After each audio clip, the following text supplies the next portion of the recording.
বাধ্য হয়েছে পাবলিককে। দেখুন একই নারা একই নাম জয় শ্রীরাম জয় শ্রীরাম একই নারা একই নাম জয় শ্রীরাম জয় শ্রীরাম ভারত মাতা কি भारत माता की जय जय श्री राम। दोस्तों, कलकत्ता का मशहूर रूबी एरिया आग लगाकर स्वाहा कर दिया गया क्योंकि यहाँ बदलाव हुआ है।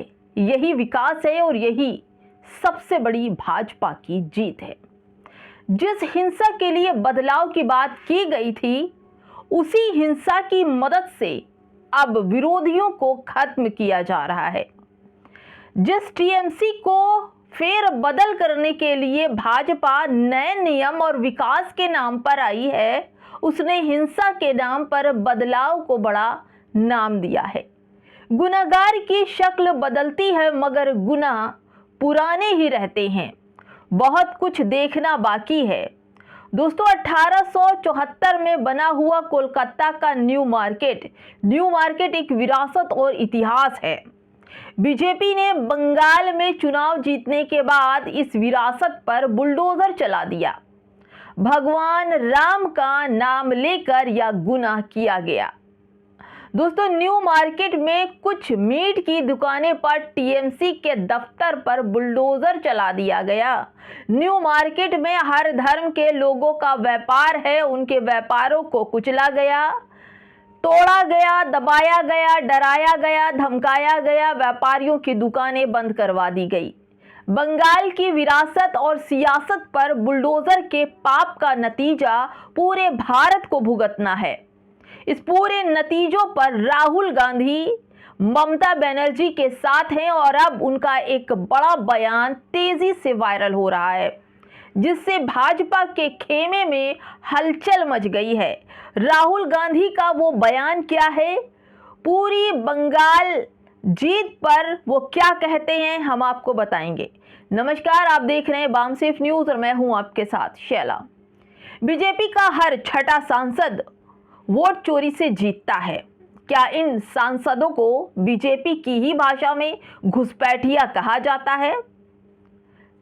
दोस्तों, राहुल गांधी के इस बयान ने पश्चिम बंगाल, असम के चुनावों में वोट चोरी को नॉर्मल बता दिया गया है। यानी कि भाजपा में जो नेता हैं, जो जीतते हैं चुनाव, वो वोट चोरी से जीतते हैं।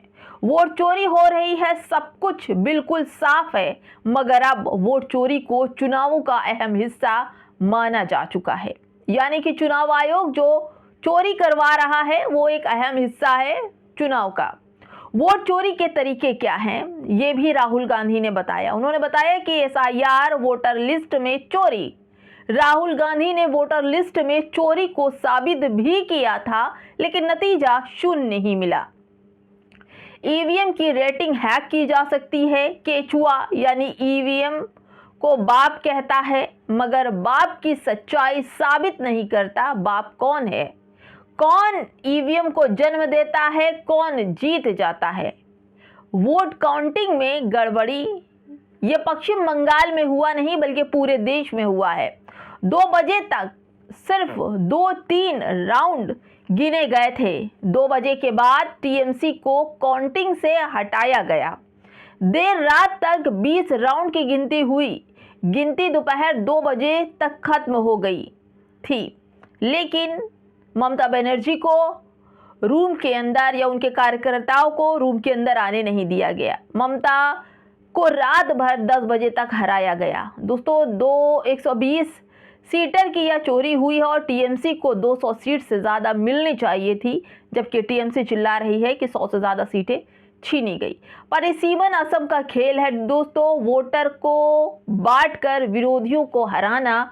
विरोधी नामांकन कैंसिल किए गए, जैसा कि एसआईआर में आप लोगों ने देखा। पूरी की पूरी सरकार चोरी का लेना देना कर रही है। इसे इतना नॉर्मल बनाया गया कि सरकार चोरी को ऑपरेशन लोटस कहा गया। इस पूरे वोट चोरी, एसआईआर, मतगणना में अंदर ना आने देना, ये सब चोरी ही थी।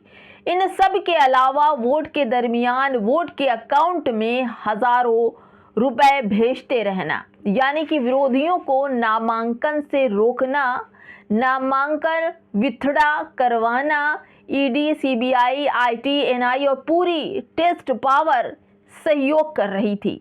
इतने हैंडल पार करने के बाद एक कांग्रेस विपक्षी उम्मीदवार मैदान में प्रचार करने के काबिल बनता है और वोट चोरी की वजह से हार जाता है। दोस्तों, ये सब है। जब आपके ही अपने खेमे में मौजूद हो तो एंट्री गेट तो बंद ही होगा ना दोस्तों। एसआईआर की कोई भी प्रोसेस संविधान में नहीं है, वरना हर राज्य में एसआईआर एक जैसा होता। बंगाल का एसआईआर बिहार से अलग है, उत्तर प्रदेश का एसआईआर बिहार से अलग है। आज एक बिहार एसआईआर पर मुकदमे का फैसला नहीं आया दोस्तों। बंगाल में एसआईआर पर कोर्ट की बातों का कोई मतलब नहीं था।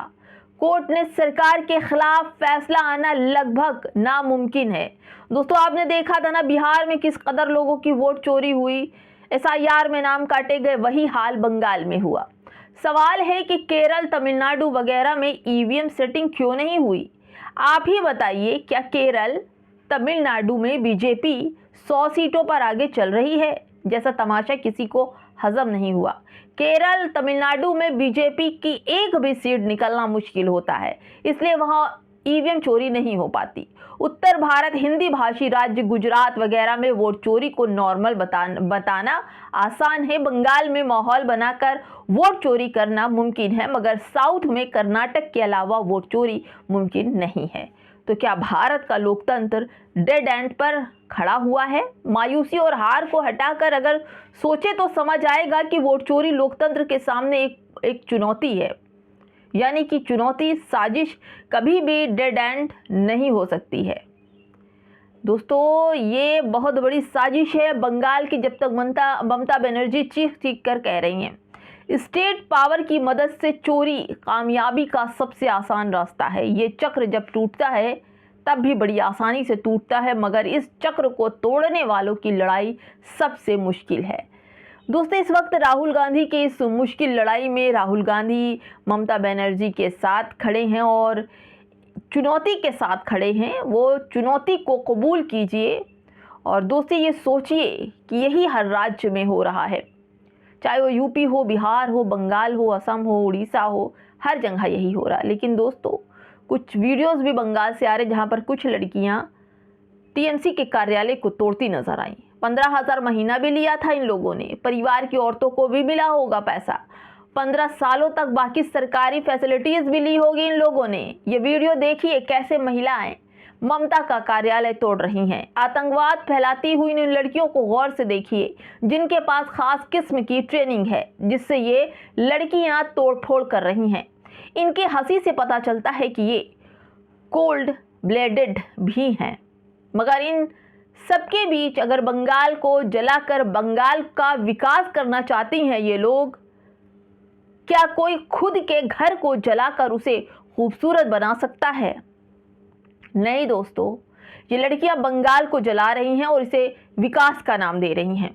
किसी नेता और पार्टी को पसंद या नापसंद करना एक अलग बात है, मगर खुद और राज्य को जला देने वाले को भस्मासुर के अलावा कुछ नहीं कहा जा सकता।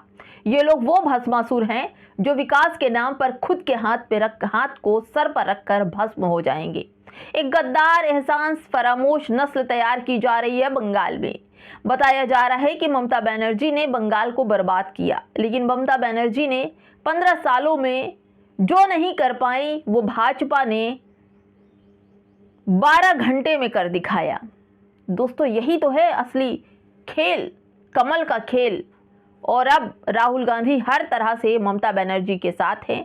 ममता बनर्जी ने इस पूरे मसले पर बंगाल को और कोर्ट को, चुनाव आयोग को चुनौती दी है और कहा है कि हम तो इस्तीफा नहीं देंगे। साथ ही वो इस पूरे केस को, इस पूरे मसले को अंतर्राष्ट्रीय कोर्ट में ले जाने की पहल कर चुकी हैं। फिलहाल दोस्तों, इस पूरी वीडियो पे आपकी क्या प्रतिक्रियाएं हैं, हमें कमेंट में ज़रूर बताइए।